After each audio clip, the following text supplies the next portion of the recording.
Hi, friends. Susan Blackwell here. The new year is upon us, and even under the best of circumstances, the creative process can cover some pretty rocky terrain, and our spidey senses tell us 2025 may bring even more challenging conditions. Now more than ever, we believe everyone is creative, but smart creatives don't go it alone. That's why we hope you'll join us and other awesome creatives on January 1st for the SparkFile 2025 New Year Creativity Kickoff. At this one-day virtual retreat, you'll clarify what you want to create and how you want to get there. You'll meet other makers, you'll strengthen your creative resolve, and you'll leave with an action plan for making your creative dreams a reality.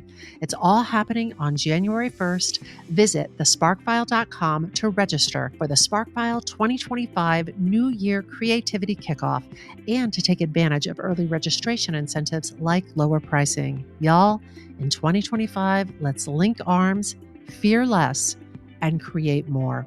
We'll see you there.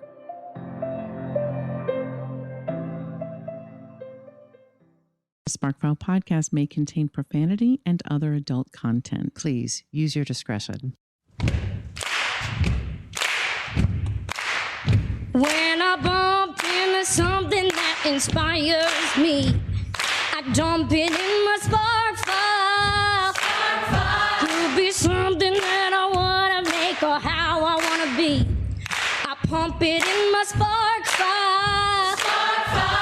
I jump into my spark file. Let's open up the spark file. Welcome to the Spark File, where we believe that everyone is creative, but smart creative people don't go it alone. I'm Laura Camion. And I'm Susan Blackwell, and we are creativity coaches who help people clarify and accomplish their creative goals. Hey, you should know that just by listening to this podcast, you are joining a warm and wonderful clan of creatives. But you may be asking yourself, what exactly is a Spark File? A Spark File is a place where you consistently collect all of your inspirations and fascinations. And every episode, we are going to reach into our very own Spark Files and exchange some sparks. And from time to time, we're going to talk to some folks who spark us too. And your mission, should you choose to accept it, is to take some of those sparks of inspiration and make something of your own. So without further ado, let's open up The Spark File. File. We want to let you know that we're recording this episode the Friday after the election. Mm-hmm. So just a few short days ago, it was announced for the first time in the history of the United States, a convicted felon has been elected president. A bigoted, homophobic, transphobic, racist rapist, a person committed to quote unquote traditional marriage and protecting women whether they like it or not. That is our president-elect. Oh, Laura Camion, how are you feeling over there? Well, I have to giggle or else I cry. So I opted for laughing. Just listening to the list is so absurd. It's Yeah. absolutely absurd. Yeah. Here we are. Yeah. Here we are. Yeah, if I think about it, I will just feel very, very deeply sad. And, that leads to anxiety and fear. Yeah. What about you? How about you? Well, I boiled it down, and we are really like laughing through. I mean, it's like that we're laughing through uncomfortable tears. Yeah, it's that uncomfortable We've laughter. cried a lot. We'll Mhm. talk more about that in a second. Yeah. But I boiled it down for Nathan. I walked into his office, I think it was yesterday, and I said, I think I've boiled it down. I'm grieving for the lost possibility that Kamala Harris would be leading us. Mm-hmm. And I'm fearful about the future of our country and our rights. That's kind of the two big chunks, grief and fear for me. Yeah, grief and fear. It is absolutely that. And I would add to like this fear that it's just layers of fear. This fear that we will never again live in a country where we are getting the same information. So the idea of consensus or agreement on something is so out of possibility for us. Right. And that scares me. That that That things are going to get said and done, and that a whole group of 80 million people are going to be like, those things weren't said or done because they didn't hear about it. right. That division that is represented in so many ways. Yeah. Yeah, yeah. We have been spending time processing this, Laura and I, privately, and also in our communities in the That's Spark right. File. We had a first last night, Laura. We had a first. We had curriculum planned. We take great care with our curriculum. Yep. We work really, really hard on it. We're very proud of it. And we got into class and we threw it all out and we just made space for the cohort to talk about their feelings and their fears. And I have to say, I am so thankful for community during this time, Me too. for the communities that we have, invested in and spent time cultivating so that when the shit really gets real and it really hits the fan, that to have people to share this with and process this with. I'm so thankful for that. I'm so thankful. I might even spark you about it. Ooh, spark me, Hmm. Amadeus. I got Yeah, something. I got something cooking that I'm going to share with you very soon. That's why I I'm quiet right now, love but I'm in it. complete agreement. I love that. So, something that emerged out of the discussion that we were having last night in class was what art and creativity people are leaning into for solace, for empowerment, as an extension of their self expression when they don't have Mm. the words. And it reminded me of this TED talk on creativity that Ethan Hawke gave back in 2020 during the pandemic. And we may have even talked about it on this We may have podcast. talked about it on the podcast. I know we've talked about it in some curriculum or some maybe even some free workshops. It's very Yeah, potent. I think it's, it's always worth a revisit. I've been thinking about it so much these past few days. And in it, Ethan Hawke says, ask yourself, do you think human creativity matters? Well, most people don't spend a lot of time thinking about it, right? They have a life to live, and they're not really that concerned with Allen Ginsberg's poetry or anybody's poems until their father dies. They go to a funeral. You lose a child. Somebody breaks your heart. Mm. They don't love you anymore. And all of a sudden, you're desperate for making sense out of this life. And has anybody ever felt this bad before? How did they come out of this cloud? Or something great happens. You meet somebody and your heart explodes. You love them so much you can't even see Mm. straight. Did anybody feel like this? What is happening to me? That's when art's not a luxury, it's actually sustenance. And Ethan Hawke goes on, the thing that worries me sometimes whenever you talk about creativity, because it can have this kind of feel that it's just nice, it's warm or it's something pleasant. It's not, it's vital. It's the way we heal each other in singing our song and telling our story and inviting you to say, hey, listen to me and I'll listen to you. We're starting a dialogue. And when you do that, this healing happens and we come out of our corners and we start to witness each other's common humanity. We start to assert it. And when we do that, really good things happen. So if you want to help your community, if you want to help your family, if you want to help your friends, you have to express yourself. Mm. Mm. I Mm. appreciate Mm. so much what Ethan is saying. I loved this talk so much, and I completely agree. Sorry, what were you going to say, I Laura? I was just gonna say it's easy for people to forget, and it's easy for people to feel like what they have to say is insignificant, or even we were talking last night about this impulse that I suspect may Ah, happen for people, which is, well, if I'm going yes. to make something, it must be important work. It must be work that Advancing the cause. reaches millions and Yeah. changes lives or changes the world. And I think that speaking our soft, quiet truth to one person at a Oh, time can change the world. uh, I agree, Laura. I thought so much about that today. Um, the other thing that I thought about is sometimes, like right now, when things might still feel too hot to the touch, Being self expressed and creative can feel so far out of reach. I know I've been feeling Mm. that way. Mhm. And I know it's okay to not be okay. But Mhm. today, I want to focus on the catharsis, the comfort, the change, the call to action that we can draw from the creativity of others. How taking in creativity can help us when we feel empty or brokenhearted or lost for words or so mad that we cannot form a sentence. Mhm.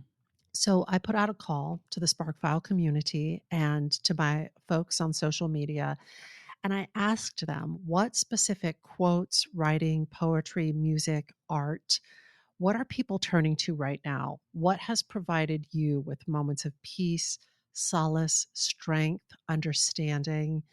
I'll start with you, Laura Camion. Are there things that have been comforting to you? Are things that have been cathartic to you? Oh, Suze. Well, first of all, I'm in awe because I was just thinking, wow, Suze's creativity sprung forth with this idea. Let me crowdfund my spark today. Oh, fuck yeah. And I'm just marveling at you. I'm marveling at you.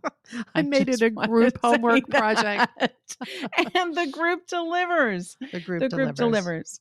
Yeah, I mean, I think there are there's the Toni Morrison, there's the Mary Oliver. Yeah. I go to Yes. those often. Yeah. But to be honest, in the last couple of days, because it has only been a couple days, I have been more like, I'm not ready to hear yet that it's time to fight.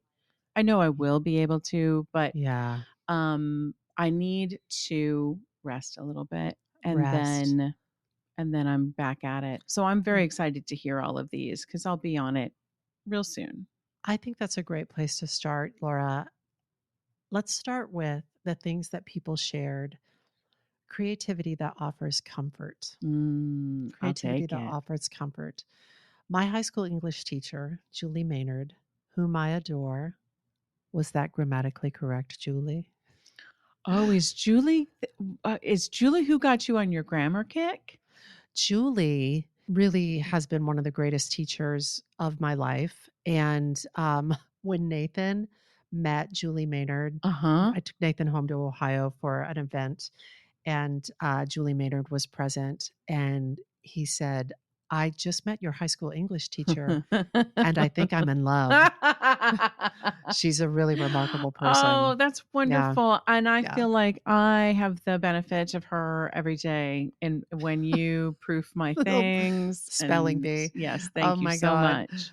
Julie Maynard shared that she is taking in any and all cooking shows, Oh, which I yeah. appreciated. Yes. James Jameson shared, Murder She Wrote has been my comfort watch lately. Robin Pomado shared that good old fashioned pre HD, gently fuzzy distraction television from the 90s is bringing comfort. The warm and awkward embrace of Jerry, George, Elaine, and Kramer, and also Captain Picard. Love that, Robin. Love the Oh, awkward embrace of Captain Picard. fantastic. Okay, I do have one to add to that then. Add to it. So last night I had some homework to do and I needed to watch something and I just Yeah. could not do my Yeah. homework. Yeah. And I turned to MTV's The Challenge. You They're love the and they're on challenge. season 40 and I am still with it.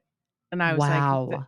watching the challenge and I said to Wes, I was like, I think the people doing the real tough work right now are these competitors on the challenge, and I really need to be there for them I love and that. help them work it out. I love that. And I am with this. I told you, Laura, on election night, Nathan rolled a TV into the bedroom. We don't have a TV in the bedroom. Yes. So he put one on a stand, rolled it into the bedroom, not to watch the election results, but so I could fall asleep to the Great British Bake Off. Oh, what So, a sweetie. what a sweetie. Familiar things, kind Yes. things, gentle things, things like Murder She Wrote that wrap up tidily by the end. Yes. No shame in the comfort game. No. No shame in it. We need it. I also, Laura, have been I've been observing myself seeking creativity that puts words to feelings. Yes, When I don't yet have absolutely. the capacity to focus my own thoughts or Yeah. make something, I find myself leaning into the words others have managed to arrange Yep. and the work that others have made. So you summoned Toni Morrison. Mhm. So I would like to read a piece of an essay that Toni Morrison wrote for The Atlantic. This is often excerpted, but I want to read a fuller passage. Oh, awesome. Yeah, we see this a lot. I've seen this a lot in the past week, but I want to read more because I think it's useful here. Mhm. Christmas, the day after, in 2004, following the presidential reelection of George W. Bush. I am staring out of the window in an extremely dark mood, feeling helpless. Then a friend, a fellow artist, calls. He asks, "How are you?" And instead of, "Oh, fine, and you?" I blurt out the truth. Not well. Not only am I depressed, I can't seem to work, to write. It's as though I am paralyzed, unable to write anything.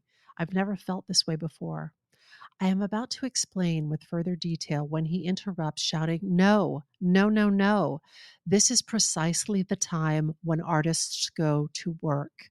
Not when everything is fine, but in times of dread. That's our job."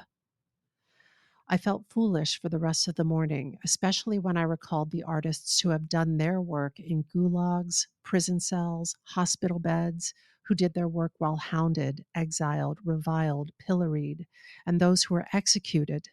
This is precisely the time when artists go to work. There is no time for despair, no place for self pity, no need for silence, no room for fear. We speak, we write, we do language. This is how civilizations heal. I know the world is bruised and bleeding, and though it is important not to ignore its pain, it is also critical to refuse to succumb to its malevolence. Like failure, chaos contains information that can lead to knowledge, even wisdom, like art. Mhm. I appreciate this pep talk from Toni Morrison. Mhm. Oh, I wonder what Toni Morrison would make of all of this. Oh.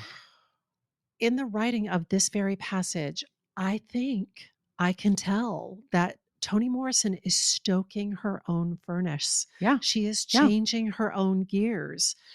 But you might say to me, Laura, or I might say to you, I'm not there yet. But to this, I say, if you're feeling this way, let's keep looking. Let's keep Oh, looking to yeah. the creativity of others. Let's see if we can unlock something. Well, and also there's something I want to say about, like, we talked about this with our group last night. There's a difference between um coming up with some creative raw material and Yes, the moment when you share it with the world. So my absolutely. journal is full of a lot of writing. Like, it's not Yes. writing that I would say this is ready to be consumed by others, but it was important and is important for me to get it down. Love that. And we're Yeah. going to touch on that Oh, in just good. a moment. I love that. Fantastic. Sparkfiler Aaron Kane shared this writing from Albert Camus from his book Summer. He said, "In the midst of hate, I found there was within me an invincible love. In the midst of tears, I found there was within me an invincible smile. In the midst of chaos, I found there was within me an invincible calm. I Mm, realized through it all that in the midst of winter, I found there was within me an invincible summer, and that makes me happy. For it says mm, that no matter how hard the world pushes against me, within me there is something stronger, something better, pushing right back." oh, I like that. I do too. Thank you, Aaron Kane, and thank Mhm. you, Albert Camus. So while Toni Morrison's piece transforms from this feeling of inaction to action, Yeah. from stuck to unstuck, I feel like this passage acknowledges the dark, then turns towards the light. And it's like the magic trick of creativity, the way it can change both the Yeah. maker of the thing and the consumer of the thing. Yes. It has that transformative power. And I actually felt in hearing that the power in the calm Mm. Meaning, like, you may not need to rush outside, swords ablazing, Mhm. but to Yes, stay center. calm, Yes. centered, observant, and Yeah. ready. I love that. I love that. We were just talking about magic and transformation. Speaking of the magical, transformative power of creativity, friend of the pod, Kat Huey, shared an Cat. incantation. Kat said Oh. she's been paraphrasing Agatha all along. Number one, am I grounded in nature? Number two, am I nimble in my craft? Number three, am I embracing my coven? And Kat says that doing at least one of these things daily keeps her balanced, being grounded Mm. in nature, nimble in her craft, or embracing her coven. Oh, Love I that, love Kat. I that. loved that. Thanks, Cat. Thank you, Kat. These times can be so full of fear. Hmm. And I really appreciated this thing that Annie McCrae Rosenberg shared. This is, some of you may be familiar with this. I feel like we may actually talk about this in class, Laura. This is a letter to fear written by Elizabeth Gilbert. Hmm. And Elizabeth Gilbert has this exercise where she invites people to write their own That's right. letters to fear. That's right. And sometimes we do this in the Spark file. Dearest Fear, creativity and I are about to go on a road trip together. I understand you'll be joining us because you always do. I acknowledge that you believe you have an important job to do in my life and that you take your job seriously. Apparently, your job is to induce complete panic whenever I'm about to do anything interesting. And may I say, you are superb at your job. So, by all means, keep doing your job if you feel you must. But I will also be doing my job on this road trip, which is to work hard and stay focused. And creativity will be doing its job, which is to remain stimulating and inspiring. There is plenty of room in this vehicle for all of us, so make yourself at home. But understand this: creativity and I are the only ones who will be making any decisions along the way.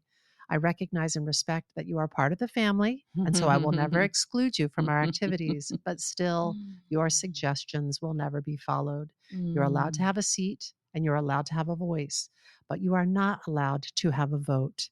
You are not allowed to touch the roadmaps. You're not allowed to suggest detours, but above all else, my dear, all familiar friend, you are absolutely forbidden to drive. Signed, Elizabeth Gilbert.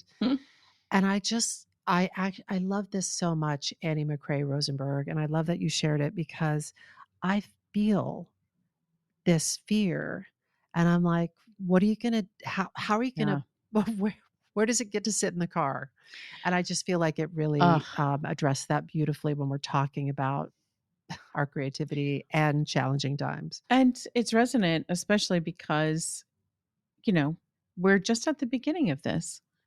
So, Laura, some idea that we're like, I'm going to get over this in the next week or so. Well, we're just at the beginning. And right? so, we're going to need to learn how to have that fear Yeah, right beside us and still keep working and still keep creating anyway.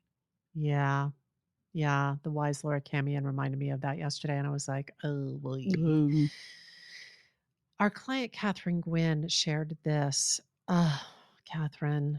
So, Catherine Gwynn, what a gem. I know it. While pruning mums on my front step, I was thinking about our discussion on the importance of creativity and making art now. And I was reminded of something I learned about Mel Brooks. He Hmm. fought in World War II and was stationed close enough to a German post that he could hear them through their speakers. So, in true Mel Brooks fashion, he decided to start making fun of them. Suddenly, the men he was serving with, who had been scared, were laughing and less fearful of their enemy.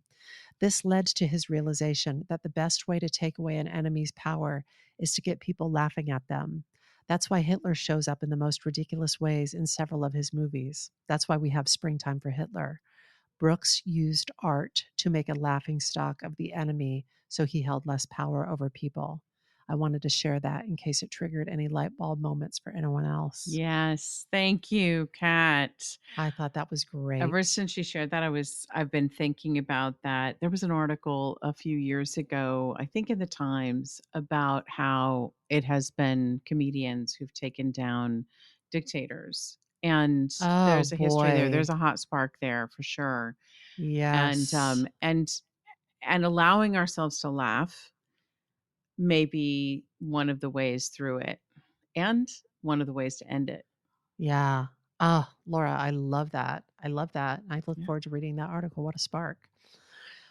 People also shared music that has been helping them to calm down and to power up. Mm. Ross Dreyer and Becca Brunel recommended Keep Marching from Suffs. Laura Wilson Mhm. recommended John Baptiste Drink Water. Mariah Grande shared Roll with the Changes by REO Speedwagon. Eric Lee is listening to Hate to See You Like This by the Fountains of Wayne. Oh, Gina Negley shared Sarah Bareilles' Armor and When Mac Was Swimming by Innocence Mission. The great Catherine Gwynn, who we just mentioned, shared so many great songs by Sleeping at Last, the Avett Brothers, music from the musical Bright Star, Dolly Parton, Bird I Talker. feel the playlist coming on, Suze. Well, Laura, that's a great seg because I put all of these songs and more into a Spotify playlist for all of you. And you can find that at thesparkfile.com/playlist. Oh, I'm so excited.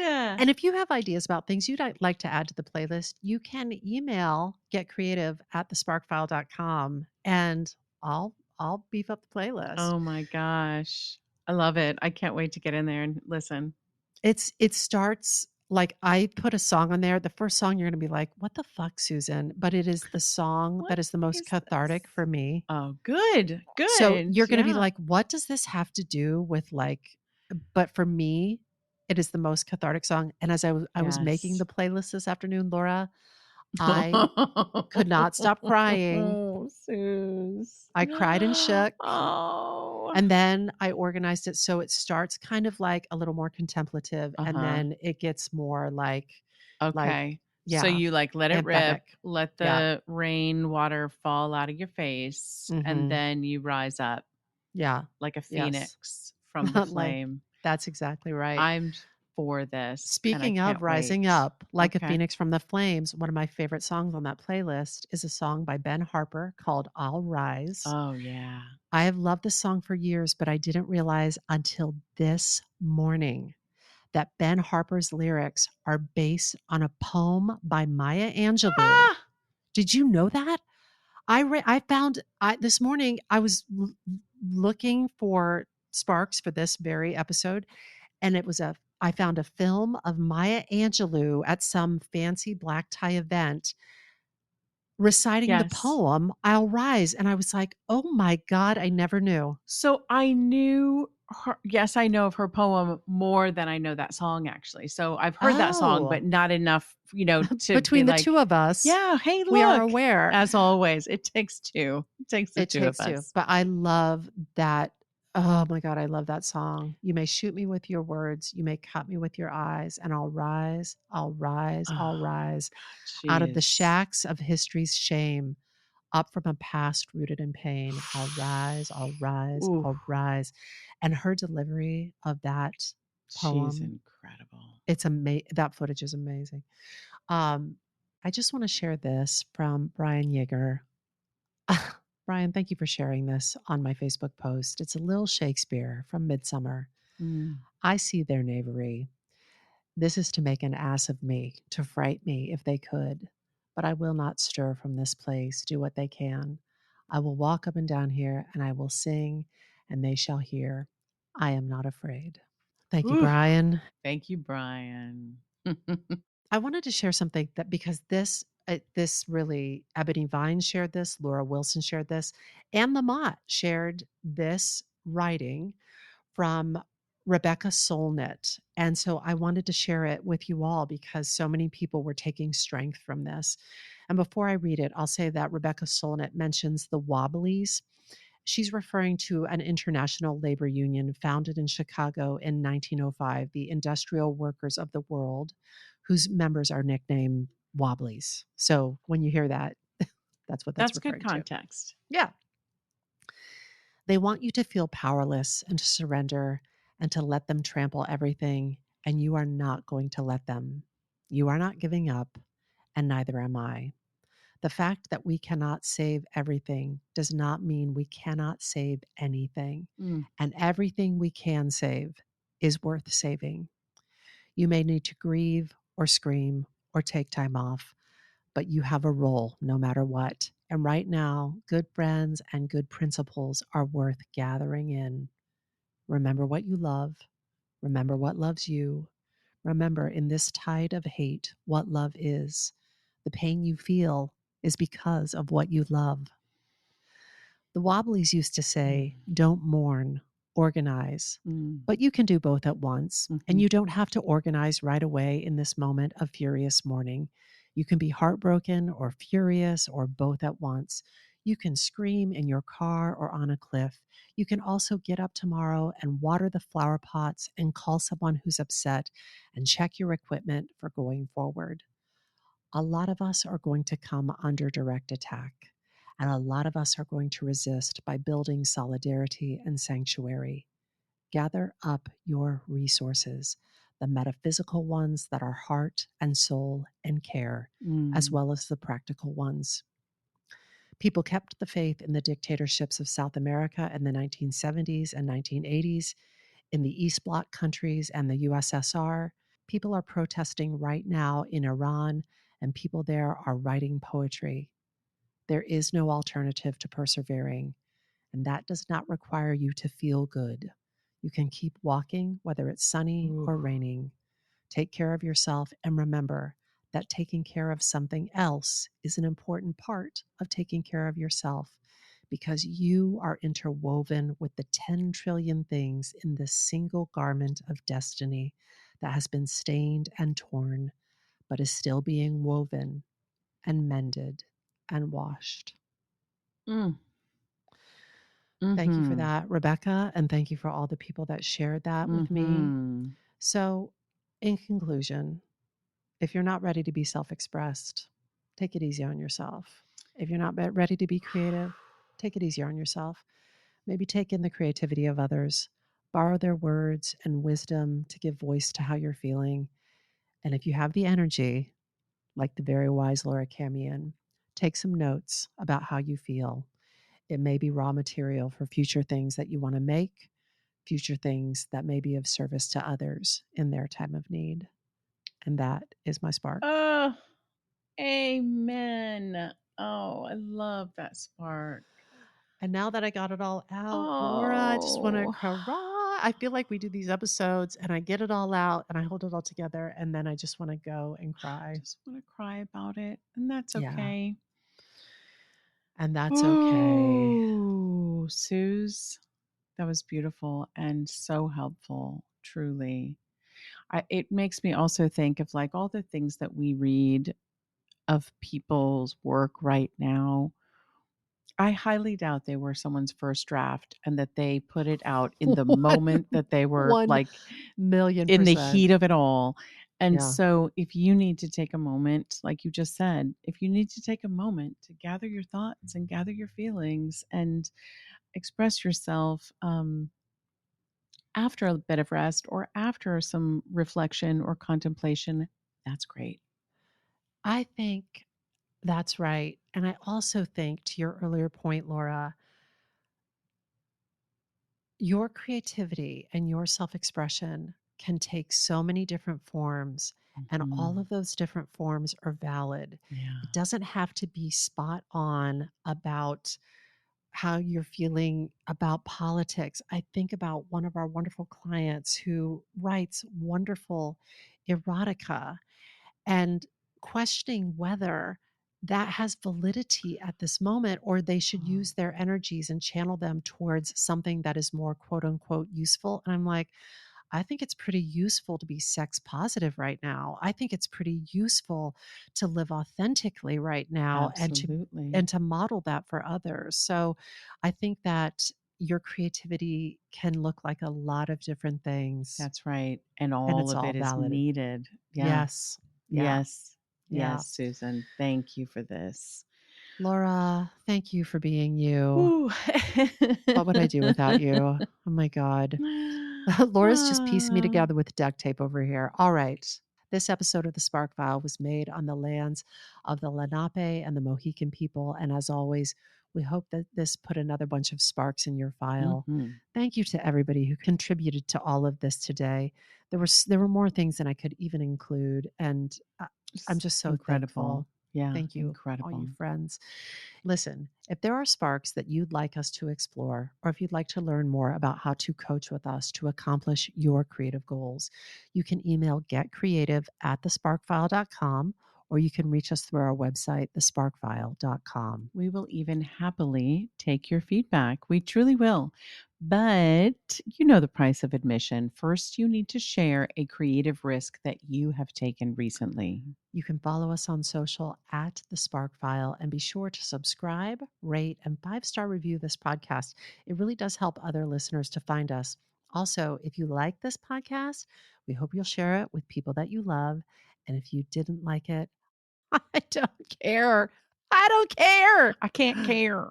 I can't care. Oh, friends. On the other hand, if something lights you up and gets your creative sparks flying, we do care very much about that. And we are writing you a forever permission slip to make that thing that's been knocking at your door. It's your turn to take that spark and fan it into a flame. You know, you got to take it And make it. When I bump into something that inspires me, I dump it in my spark file. Could be something that I wanna make or how I wanna be. I pump it in my spark file. I jump into my spark file. Let's open up the spark file. Hi, friends. Susan Blackwell here. The new year is upon us, and even under the best of circumstances, the creative process can cover some pretty rocky terrain, and our spidey senses tell us 2025 may bring even more challenging conditions. Now more than ever, we believe everyone is creative, but smart creatives don't go it alone. That's why we hope you'll join us and other awesome creatives on January 1st for the SparkFile 2025 New Year Creativity Kickoff. At this one-day virtual retreat, you'll clarify what you want to create and how you want to get there. You'll meet other makers, you'll strengthen your creative resolve, and you'll leave with an action plan for making your creative dreams a reality. It's all happening on January 1st. Visit thesparkfile.com to register for the SparkFile 2025 New Year Creativity Kickoff and to take advantage of early registration incentives like lower pricing. Y'all, in 2025, let's link arms, fear less, and create more. We'll see you there.